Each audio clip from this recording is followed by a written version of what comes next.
This story makes you think about personal morality, the power of forgiveness, and the eternal struggle between heart and mind. It's a thought-provoking, unpredictable, and deeply human story. It's about a world where every step can lead to unforeseen consequences. My phone buzzed on Thursday afternoon at 4:10. I knew what the text would say, but I looked anyway. It was from Emerson Burke, my PI. My wife was Martha Harrington. She was a wife, mother, sister, daughter, and friend, as well as a senior partner at Willington Compton, a top law firm in Hartford.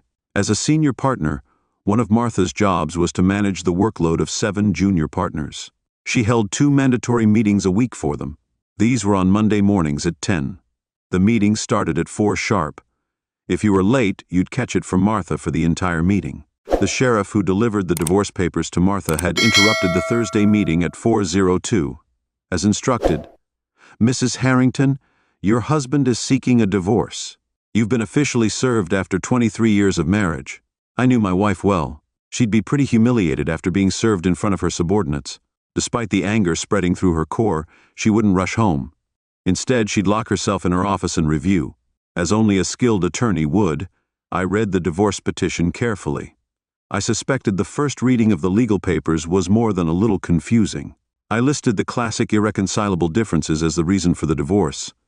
Martha would be thankful that the reason listed wasn't adultery, but she would suspect I knew something about her long term. She was also having an affair with Michael Kinsley, who was 29 and married.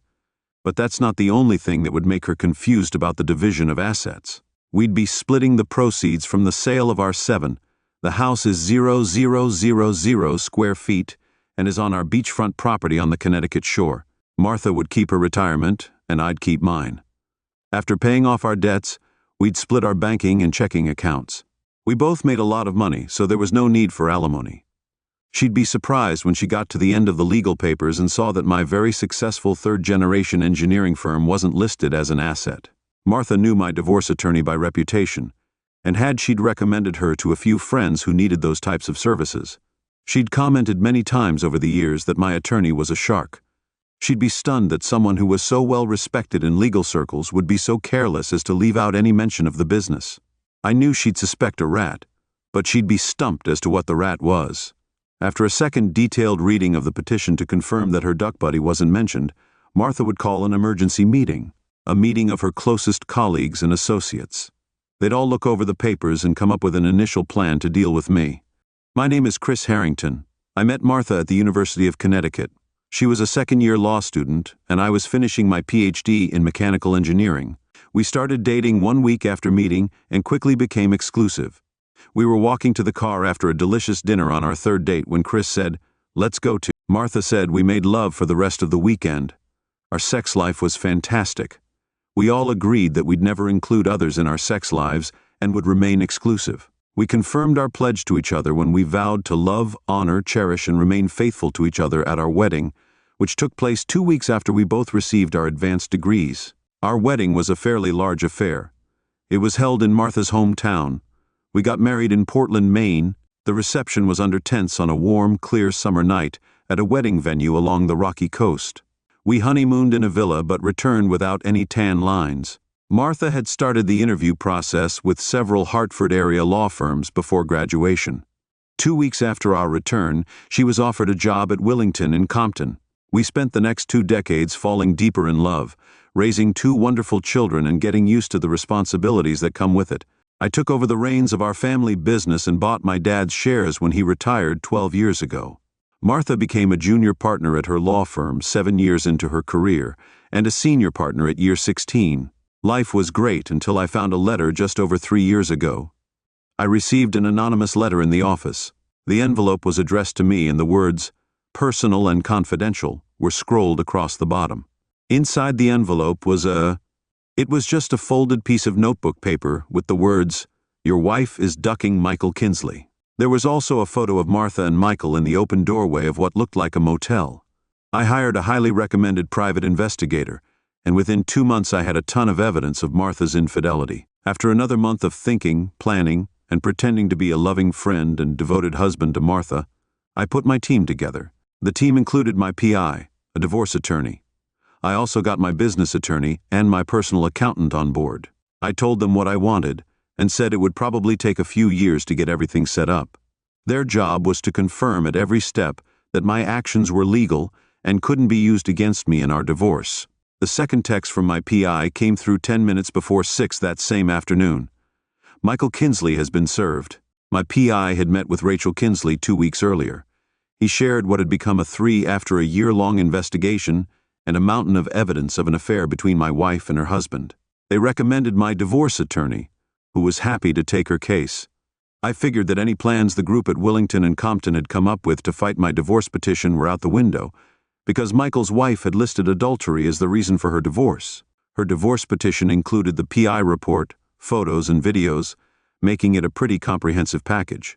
The garage door rumbled at 8. By 10 that night, 4 hours after Martha was served, I was wondering if my 3 years of planning would trump or war counsel. I was sitting at the head of our 10-person dining room table. I'd poured Martha a glass of her favorite red wine and put it on the table in front of her seat. I heard the door from the garage open. The kitchen was open and Martha called out. I took my first sip of slightly chilled bourbon. She first looked into the family room, then my office, and finally the living room before I saw her in the archway to the dining room. Martha looked at me, surveyed the setup, and then moved to the chair at the far end of the table. After sitting, she reached for the glass. The glass toasted me with thanks for the wine and took a long pull. It took a few beats before she spoke. I don't want a divorce, I know, and I don't want a slot for a wife. Chris, please let's talk like adults. Yes, I've had an affair, but I'm not a slot. Let me tell you something, Martha. I don't have to remind you that you've been seeing someone else on the side for at least the last few years. I have evidence that you've been sleeping around. I could tell you wanted to lash out. Your face was red and you were breathing heavily. I watched her mouth as she tried to calm herself. Why did you have to ruin Michael's family? He has 2 wonderful children who will now grow up without a father at home. I actually had to laugh and shake my head. I replied calmly, Have you seen Rachel Kinsley? She's a knockout. Her kids will have a new father at home. Before long, he'll probably stop cheating. I like your duck toy. I paused for a moment, then continued. Why would I care about that family? He didn't care about my family. I've asked you to speak to me like an adult. Your language isn't helping. I smiled, which I knew would annoy her. Martha, I'm trying. If you don't like my language, you can leave. I won't stop you. Martha didn't move. How long have you known? Instead of answering her question, I looked through the props I'd put in front of me before Martha arrived. I picked up a copy of The Anonymous. I showed her the material that had been delivered to my office and pushed it across the table. Martha took out the short letter and the photo after examining them. She looked at the face of the envelope and read the postmark. 3 years you've known for 3 years, but you haven't done anything, she said. Believe me, I've done a lot, I replied. Martha, I've had an hour-long meeting at work today to prepare for this talk. I've had 3 years to prepare, so I finished that sentence and saw a shadow of deep concern cross Martha's face. I didn't want to go there yet, for instance. We haven't had sex since I found out, other than a peck on the cheek. We don't have much intimate contact these days. It's been 3 years since you and I have had a loving hug, and you haven't even noticed. I thought I'd lost interest in sex, but it seems I was wrong. Martha commented, getting a laugh from me. I told her, I thought for a couple of seconds. Have you really gone 3 years without sex? I smiled. I've gone 3 years without sex with you. I've had plenty of sex. Martha was stunned as she sat back in her chair. I continued, I have video proof of much of your SL** sting around you. You don't have the same proof against me. Chris, I love you. I always have my time with Michael. It meant nothing. It was simple stress relief, especially after you stopped having sex with me. Martha pleaded, don't go there. Martha, your ongoing weekly 3-year affair is your fault. Don't you dare try to blame me. The affair is your fault. Don't try to blame me. Martha took a full minute to calm down and then continued regardless. I love you and I know you. You love me. You're wrong. Martha, for 3 years you've constantly lied to me. You've broken our wedding vows, and you've also cheated on me. You've degraded and humiliated me in the worst ways possible. It took a while for the love to fade, but I don't love you, and I don't even like you anymore. The tears Martha had kept in check spilled from her eyes as she jumped to her feet and ran from the room. I didn't follow her to the room because I knew she'd be back. I suspected she'd return in attack mode, and I was right. Martha had changed into jeans and a blouse before she came back. She sat and refilled her glass from the bottle of wine I'd left at her end of the table. "Chris, I think you really need to rethink things. I've got a great team at the office, and we've also got an outside divorce attorney. You'll lose a great deal if you go ahead with this. I know Sharon Brown is a good lawyer, but I've already found some glaring mistakes in the petition she prepared. If we can't come to some kind of decision on how you and I can move forward, I'll bring in my team." I could see that my smiles and laughter were taking a toll on Martha once again, so I smiled broadly. "That's the difference between your team and my team. I'll unleash my team on you. The morning my team has been slowly and methodically implementing my plan for 3 years, your team starts the war tomorrow. But my team's work is done." I let that sink in before I continued. "I'll take you at your word that you love me. I'm not sure how that's possible given the 3 years of deceit, but I'll accept you love me. I can almost guarantee that by the time our divorce is granted, you'll hate my guts. The funny thing is that everything you'll hate me for has already happened. You just don't know about it yet." Martha hollered, "You'll never. I'm not going to try to turn our kids against you. In fact, I haven't talked to them. I'm going to call them over the weekend, along with both sets of parents and our siblings. I'm going to tell them that I filed for divorce because of your long-term affair. I'll tell the kids and my family that I expect them to treat you with respect. Hopefully they'll continue their relationship with you, but it's up to them if anyone doesn't believe the depth of your betrayal. If you don't want them to see the PI report, you can simply confirm your affair." Martha hated losing, and she was starting to understand she was way behind. With each verbal volley, I gained more ground, even though she exploded. "I'm going to take your company away from you." The first half of my destruction of Martha had just been launched. She expected a threat against my farm would be my ace, but instead I sent her attack back. I told her, "What company is that?" She looked at me as if I had 2 heads and sneered, "Precision engineering. I'm going to take it over." My grin lasted a while. "In fact," she shouted before I answered, using the most condescending voice I could muster. "Sweetheart, don't you remember? We sold PE to the Sweets 2 years ago, which is illegal. The company is a family asset, and I didn't agree to the sale." "I didn't say you agreed to the sale. However, you did give me a very broad power of attorney for all things to do with the company. In fact, your firm wrote the document. I used the POA to complete the sale and invest the money in overseas accounts as you do each year. You personally signed our family tax documents, which clearly listed the sale and movement of money. Good luck finding the money after 2 years." Martha was in shock as she sat there. Her mouth moved like a goldfish blowing bubbles. I got up, left the room, and walked upstairs to our guest room. After locking the door, I sat on the edge of the bed and finally cried. My alarm went off at 3. The next morning, I got up, showered, and left for the airport to fly out of Florida to start my single life. I'd bought a condo on Clearwater Beach, across the bay from Tampa. I spoke to Martha that night. I thought it would take her and her legal team a few weeks to look through all the legal documents and financial statements, before they realized that almost $34 million from the sale of PE had never been under the jurisdiction of a U.S. bank, so wouldn't be part of the divorce settlement. That was a shock for a lifetime of family. If tradition was anything to go by, the other half of my plan would happen in 5 weeks on the Friday after Thanksgiving. When Martha was growing up, she was extremely close to her maternal grandmother, Edith. Edith would plan a weekly outing for only the 2 of them. As the decades passed, Martha took over the planning. She drove to Port Maine once a month to visit her and take her from her assisted living facility. They'd go to lunch, and if Edith was well, they'd go to the mall. A family tradition started by Edith and continued by Martha for the last 15 years was to display a nearly 175-year. Every Christmas, we set up an old family nativity scene on the Friday after Thanksgiving. Martha would go to our local bank and get the 24 figurines that made up the nativity scene from a very large safety deposit box. Each figurine was in a velvet box. The kids and I would go out and pick 2 12 trillions Christmas trees. Our family had the whole day to decorate our home.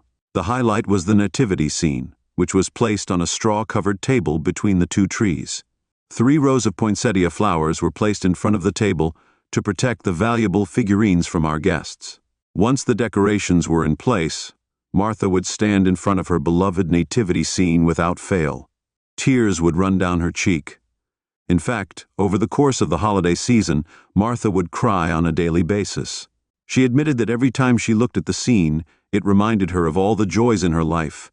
She was flooded with memories from the past and the present. We left the decorations up until the day before we went back to work after the holiday season. On that day, we'd put everything back the way it was. Martha would carefully wrap each figurine and put them on the kitchen counter. The next day, I'd stop at the bank on the way to work and put the boxes back into the safety deposit box for safekeeping until they were needed the following year. Most of my plan to divorce Martha didn't take 3 years to complete, but one element was done during the first year. Over the last 3 years, I'd planned a business trip for the start. My flight wasn't until noon, so I started my day in my home office instead of the office. The first day of work, Martha and I had breakfast together. I helped her carry the box figurines to her car.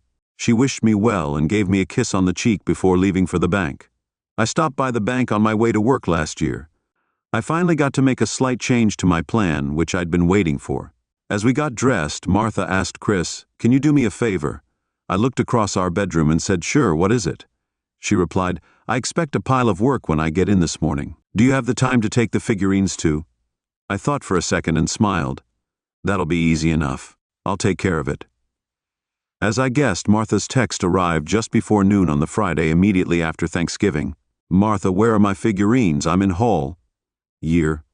My old divorcing neighbor was walking outside of my bedroom and saw the stream of coffee fly. She laughed along with me. "Do you need to answer that text, or can you give me a quick duck before I have to leave?" Kate took a quick shower, dressed, gave me a kiss, and left for home. After she left, I checked my phone and found several texts and phone calls from Martha, her family members, and our kids. I didn't want to talk to Martha, but I decided it would be easier to call her than to talk to everyone else. Martha hissed when she answered, "Chris, what took you so long to call?" Back then I was ducking one of my neighbors. Martha took a moment to calm herself and continued, "I want my nativity scene and I want it now. Go to the bank and get it, Chris. I know you didn't take them back to the bank last year. The last record for accessing the safety deposit box was when I took the figurines out last Christmas." Before she could continue, I asked, "Why didn't you return them last year? As you clearly know, you agreed to take them to the bank for me. Please, Chris, please give my treasures back to me." "I'm sorry, Martha, but you're wrong.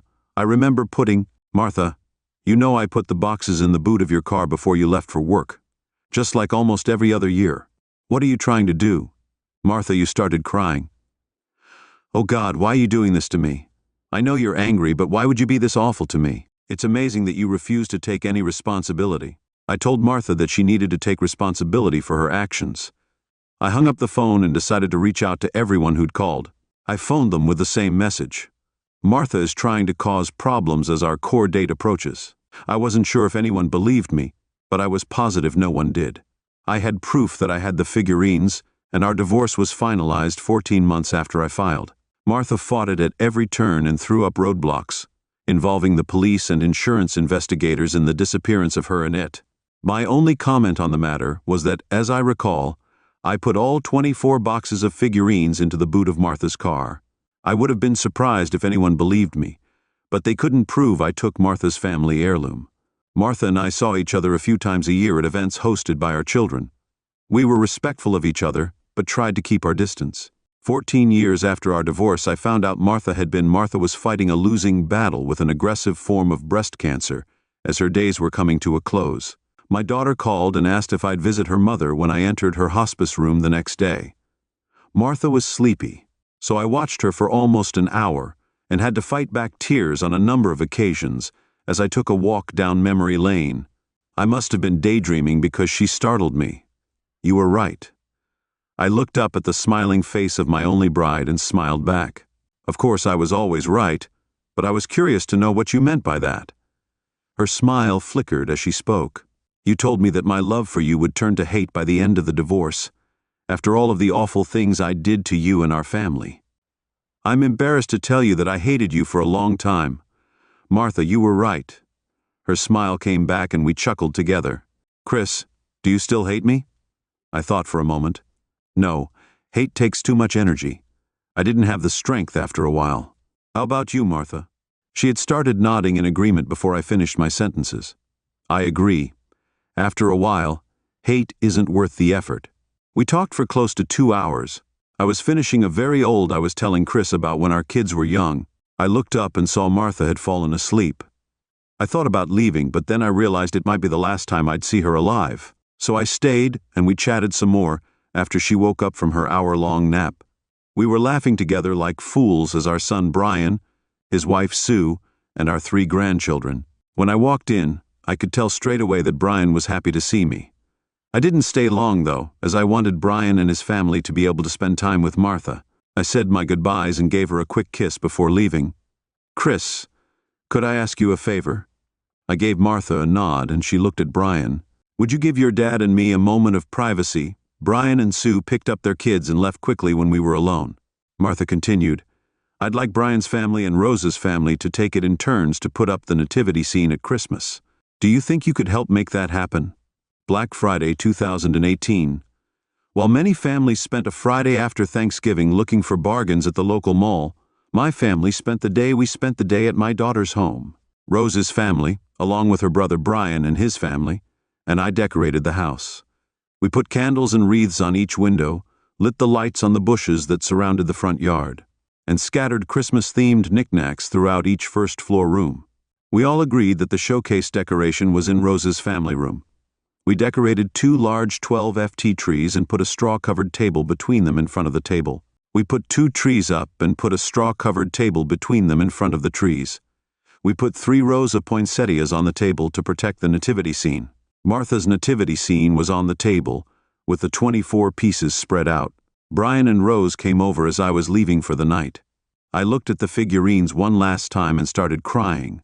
I remembered how Martha used to stand in front of the display, crying, and saying it was her happy place. This story shows that true conflict resolution takes time and self-reflection, and a willingness to compromise. Story 2, John. The alarm blared at 6 midnight. Signaling the start of another day. Jessica, my wife, and our friend Rose greeted me as the early morning light flooded in. I let out a groan, feeling the weight of fatigue as I sat up and swung my legs over the edge. "What's with the dramatics? You sound like you're ancient," Jessica teased, making her way to the bathroom. "I might as well be put through last night," I joked, thinking back to the evening's events. Jessica certainly knew how to keep things interesting. Today marked the beginning of her business trip, leaving me to fend for myself for the rest of the week. The thought didn't exactly fill me with enthusiasm, as the sound of the shower filled the room. I thought about joining her, but decided against it. Last night had taken its toll, and I needed a moment to recover. Jessica came back to the bedroom with an air of energy, which contrasted sharply with my sluggish demeanor. "Come on, sleepyhead. It's time to rise and shine. We've got bills to pay," she urged. Miming me playfully, all right, I'm getting there," I mumbled, dragging myself to the bathroom for some much-needed revitalization. Eventually, we reconvened downstairs for breakfast before parting ways. Jessica was heading to the airport, while I was off to the daily grind. Jessica was an attorney, and I was also in a medium-sized manufacturing plant in St. Louis. Jessica worked in a medium-sized manufacturing plant in St. Louis. She was an expert at negotiations, and often traveled with teams for off-site work, like the trip to Denver, to negotiate a new subcontract with a major aerospace firm. These negotiations happened several times a year, and each trip lasted at least a week. Jessica was 5 feet 4 inches and 125 lbs, with a feminine figure, 34-35. I was completely smitten by her charm and allure. I'm John Baker, an engineer at the same company as my wife. I'm 37 and I'm 6 feet 1 inch tall, weighing 165 lbs, thanks to regular workouts. Jessica and I share a passion for golf and often play with friends. Our love story began at a company picnic where I knew straight away she was the one for me. It was mutual. We started dating and got engaged just 6 months later. Now, 7 years into our marriage, we recently bought our dream home. We'd always planned to start a family there. Jessica was going to become a stay-at-home mom. At the time, I was working as an engineer at the same company as my wife. I was 37 years old, 6 feet 1 inch, and weighed 165 lbs. I exercised regularly. Once our kids were old enough to go to school, we were really excited to start a family. Jessica was going to stop taking the birth control pills. When she got back from her trip, We were looking forward to the next stage of our lives together. I helped her load her bag into her car and said goodbye with a kiss and a few tears. As she got into the car, I said, "I hope these goodbyes don't last much longer, sweetheart. I'm looking forward to the day when I don't have to travel." "I hate these goodbyes just as much as you do, honey," I told her. "I'll see you on Friday evening. Let's keep it simple with takeout so you can rest." "Bye," she replied before driving off. Her car disappeared from view, then I went back inside to finish my morning routine before heading to the office. When I got to work, I went to the engineering department and grabbed a coffee from the break room before sitting down at my desk. I hadn't even sat down when my phone rang. "Baker," I answered. "John, could you come into my office for a moment?" "Sure," I replied. "Hubert, I'll be right there," I replied, grabbing my coffee and heading to my boss's office. As I entered, he gestured for me to take a seat. "John, I've got something that might interest you. Since Jessica's away this week, I remembered you mentioning it last Friday. Jay Carter, our field service engineer in California, is out sick and unable to handle a problem a customer in San Jose is facing with one of our, given your experience with that model. Would you be up for heading to San Jose to take a look? There's not much going on there right now, and you're right. I'm flying solo this week. When do you need me out there right away? Let Lucy handle your reservations and tickets. You can give the customer a call to let them know you're on your way and to gather more details. I'll get the details about the issue to you right away," I replied, feeling a surge of enthusiasm. "I'll head home, pack, catch a flight out this afternoon and be at the customer's location by tomorrow morning." "Have a great trip," Hubert replied, signaling the end of our conversation. I made a quick stop at Lucy's desk to brief her on the flights and reservations I needed before heading to I called the customer from my desk to clarify their issue. Once that was done, I left for home to pack. I was grinning from ear to ear as I drove. I had a plan forming in my mind.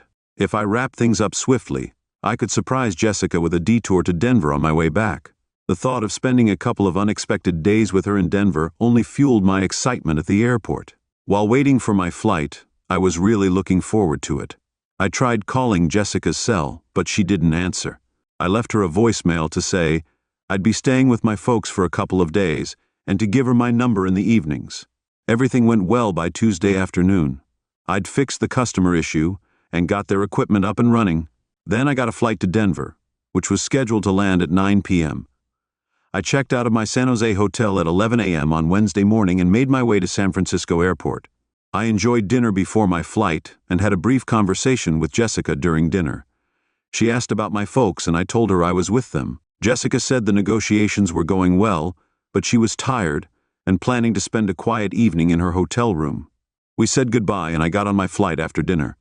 I arrived at Jessica's hotel around 9:45 p.m.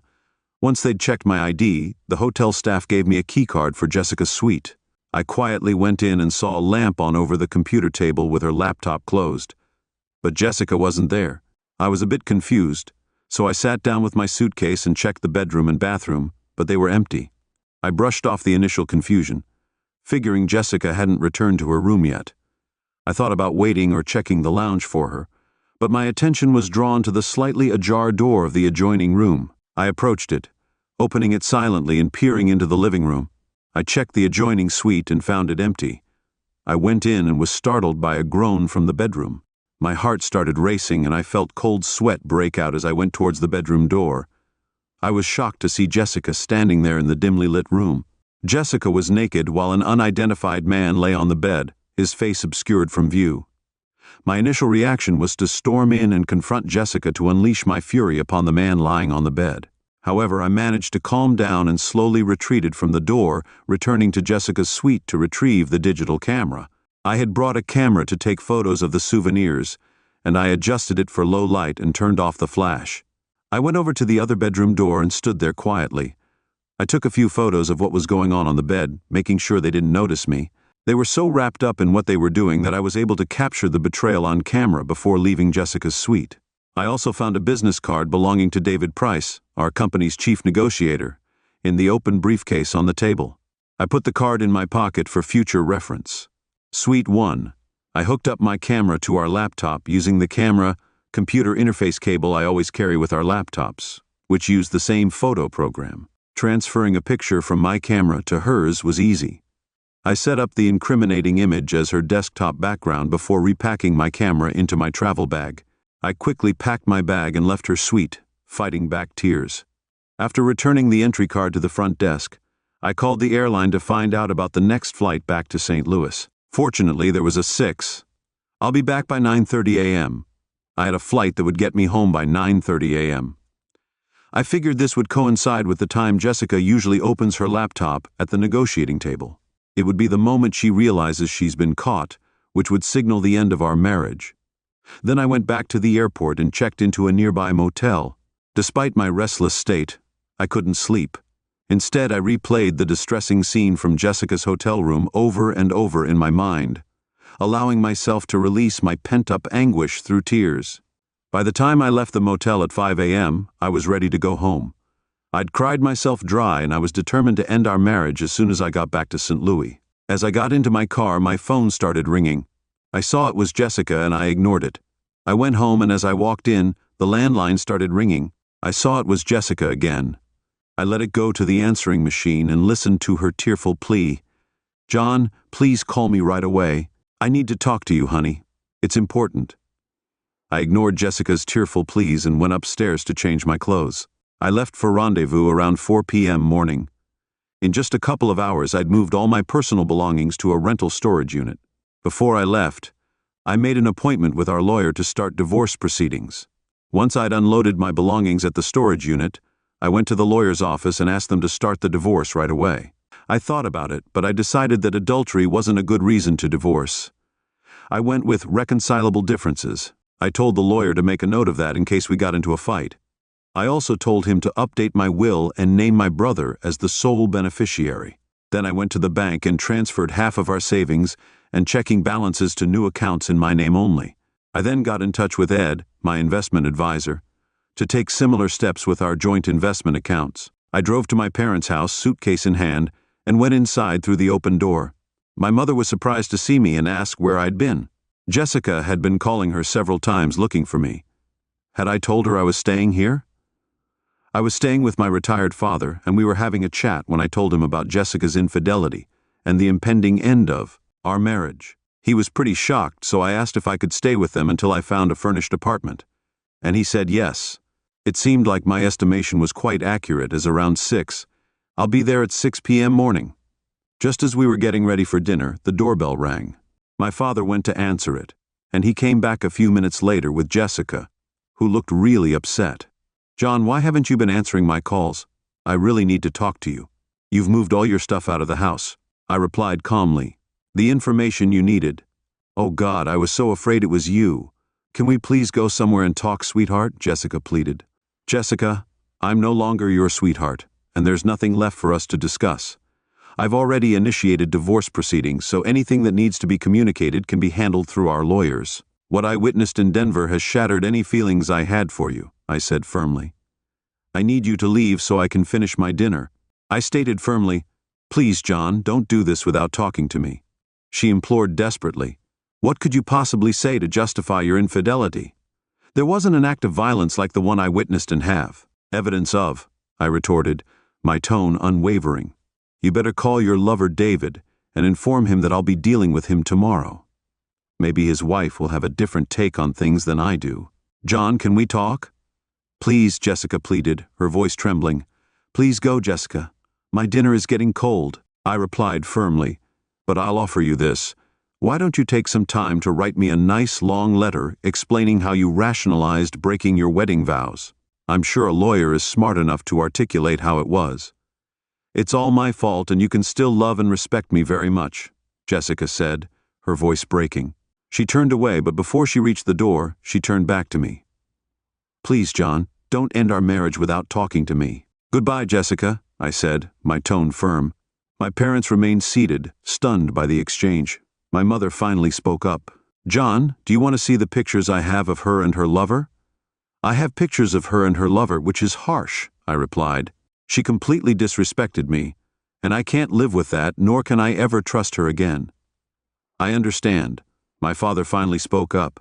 "Maybe if things count down a little, you might see things differently." "I don't think so, Dad. Let's talk about something else so I can finish my meal," I said, eager to change the subject. "Okay, son," my father replied. I left home that Monday morning, agreeing reluctantly. A pang of sadness washed over me at the thought of leaving John behind. However, I couldn't help but feel excited about the prospect of starting a family together once I returned. We had waited patiently, ensuring that we were financially and professionally prepared to embark on this new chapter of our lives. Now, everything seemed to be falling into place. The trip to Denver went well. I sat next to David Price, our main negotiator. We chatted about the upcoming negotiations and then got into more personal stuff, like our families. David knew I was planning to quit work when I got pregnant. He told me he'd miss me once I started a full-time role as a mother. David and AD were already a strong negotiating team before I got married. We'd known each other for a long time and were used to working together. The other two members of our team were chatting away behind us when we arrived at the hotel in Denver. David and I checked into our rooms, which were next to each other. This arrangement was originally made to facilitate late-night meetings on negotiation strategies. However, about 10 years ago, our relationship took a different turn.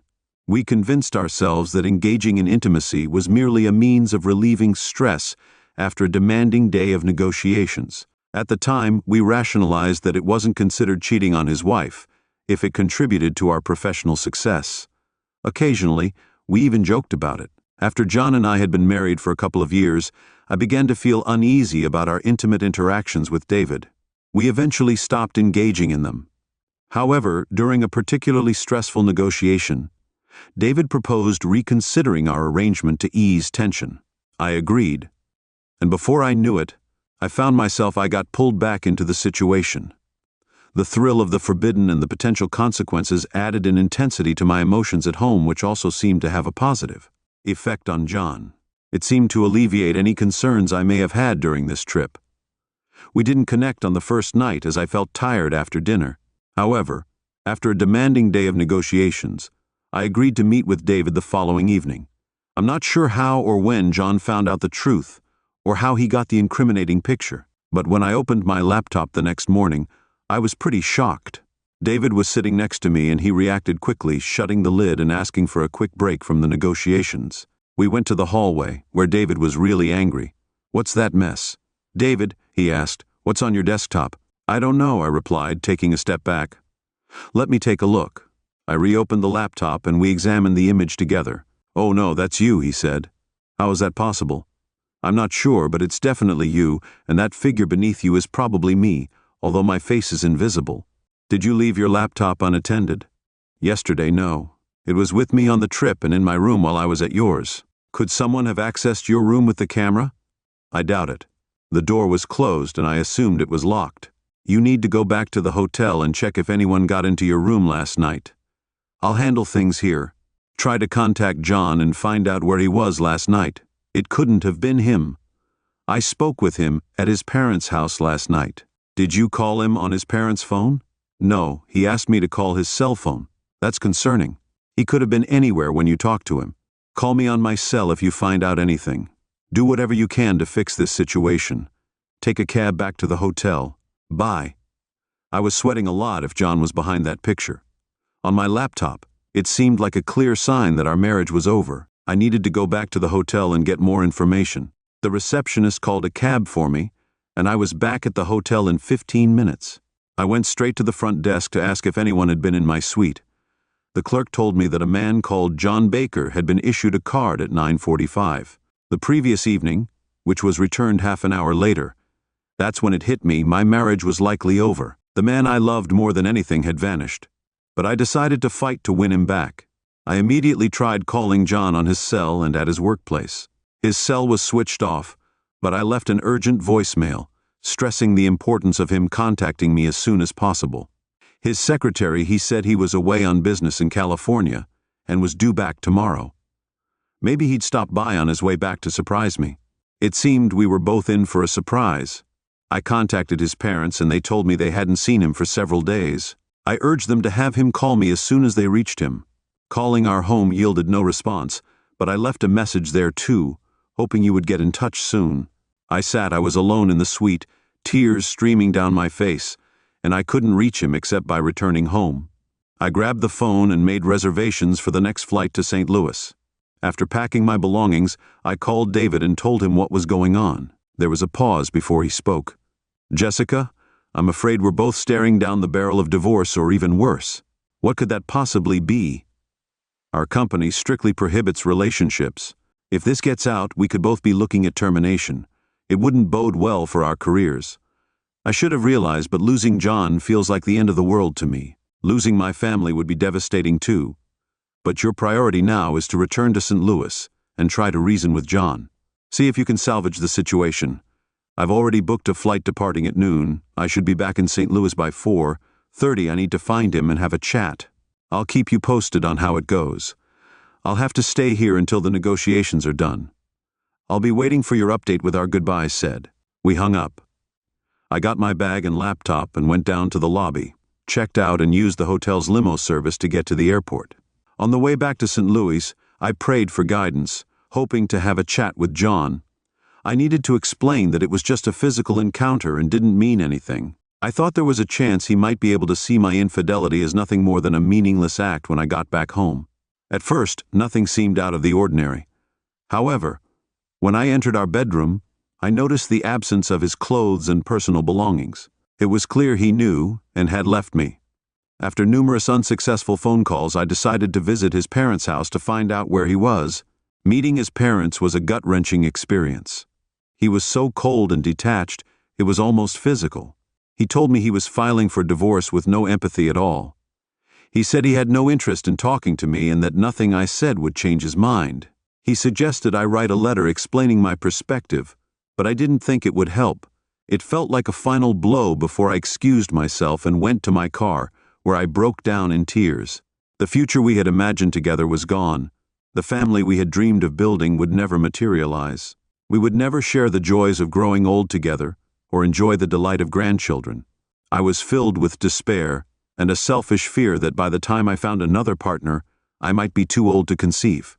Eventually, I mustered the strength to start the car and drive back to our now desolate home, engulfed by a profound sense of loss and uncertainty.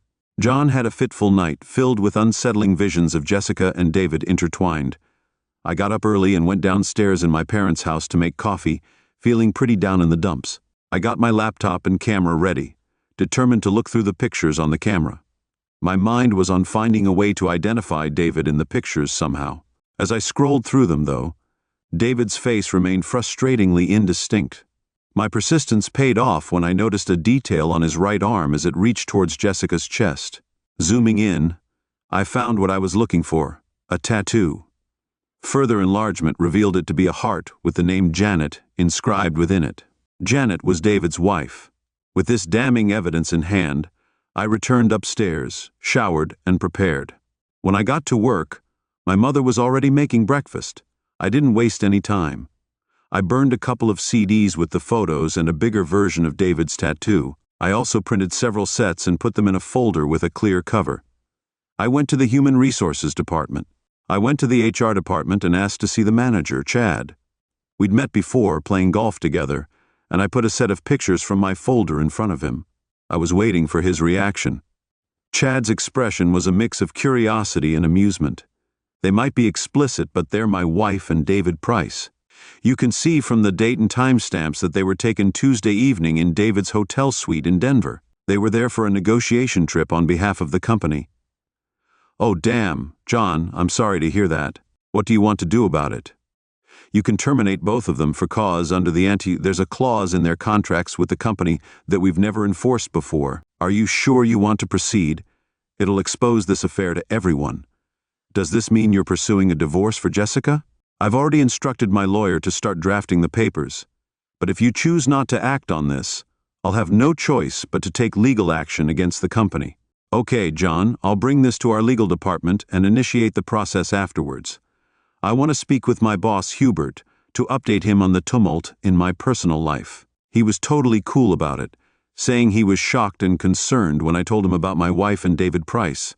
When I asked for the rest of my husband's vacation time off, he gave it to me right away.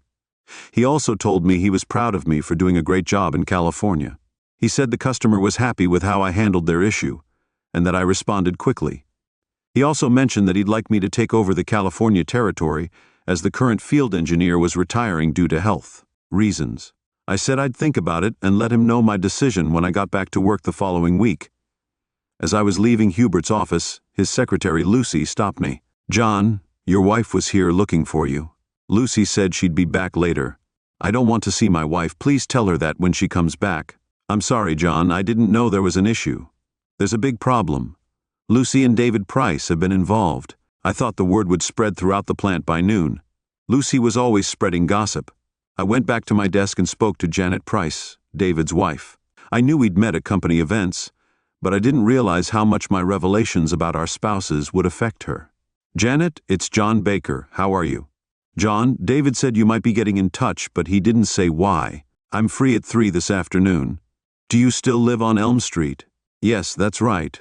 I know where you live. I'll be there in 15 minutes. As I thought about what I had to do, I felt a sense of apprehension. I knew I couldn't let David avoid the consequences of leaving Jessica to "Hi, John, come on in." "Would you like some coffee?" Janet offered, gesturing towards the living room. "That would be great. Janet, just black, please." She settled into a chair opposite me. "Now, what's this about?" she inquired. I briefly entertained the idea. "I thought I'd come and tell you this in person, Janet. I'm really sorry to have to tell you this, but I've caught your husband and my wife together in Denver. I'm in the process of divorcing Jessica and having them both terminated from their jobs. I hate to be the bearer of such news, but I thought you should know. But it's going to become public knowledge soon, so I wanted to prepare you. I have photographic evidence to support what I'm saying. If you want to see it, I can show you." I observed her closely, trying to gauge her reaction, but I was taken aback by her lack of visible emotion. "John, I've had my suspicions about David's behavior. I've noticed David's been away on business trips for a while now, but I always hoped they weren't true. He's always been a great husband and father, and I didn't want to think about the possibility, but I realized that eventually something would come to light exposing their affair. I suppose this is it. I'm truly sorry for what you're going through. I'm sorry for the potential consequences for David. He's reaching an age where finding another job with comparable pay could prove challenging. Now I have to figure out what to do next. Would you like a set of the photographs I have?" "Yes. Please leave them with me. I'll look at them later." Janet replied quietly, "I'm truly sorry. I couldn't let this slide. Jessica and I were on the brink of starting a family, but I can't build a future with someone I can't trust or respect. The mother of our children needs both of those qualities," I explained, my voice heavy with sorrow. "John, thank you for being honest with me. I wouldn't want to hear about it from anyone else. Let me reiterate how sorry I am about what you're going through with Jessica. I'm sure she's just as devastated and regretful as David will be when he discovers that I'm aware of his affair. I only wish it were a one-off. I know it's been going on for years, and I really don't want to believe it. I'm trying to be supportive, but it's hard. I have to be strong for my kids." Janet said she was sad but also determined. "If there's anything I can do to help, please let me know." I offered to help as I was leaving. I left and went back to my parents' house. It's been 6 months since I started the divorce process. This morning I got the finalized agreement that ends my marriage to Jessica. I haven't spoken to her or seen her since she visited my parents' house. My lawyer handled everything in the settlement. I gave up a heavily mortgaged house. Along with the financed furniture and furnishings, I also had my name removed from the mortgage, which left her responsible for the payments without a steady income. She had no choice but to put the house up for sale, which ultimately took a significant financial hit. Initially, she attempted to contest the divorce, but I issued an. I gave her an ultimatum: sign the papers within 48 hours or I'd change the grounds for divorce to adultery and release the pictures of her and David online. She gave in within the time frame, so I'm a free man today. It seems she didn't want me badly enough after all, although she lost her job as a result.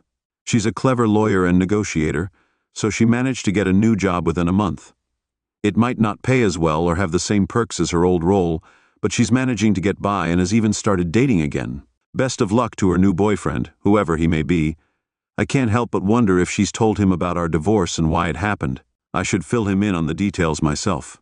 Janet divorced David and left him financially drained despite being fired from his job. He managed to find a new job, but his current salary makes it challenging for him to meet his alimony and child support obligations. As for me, I've settled in Santa Maria, California, serene coastal town halfway between the Bay Area and Los Angeles. I relocated about 4 months ago and now live in an apartment complex with lots of singles and young couples. Many of them are saving up for a down payment on a house. Housing prices here are high, so it's expensive to get into the market. I've also made friends with a woman in the same complex. She's divorced, but we've found comfort and compatibility in each other. We're taking it one step at a time, exploring the possibility of a future together. Given my frequent travel schedule, trust is really important in any potential relationship, especially if we're considering starting a family. The ticking of the biological clock serves as a reminder that time waits for no one, so I'm thinking of making a move sooner rather than later.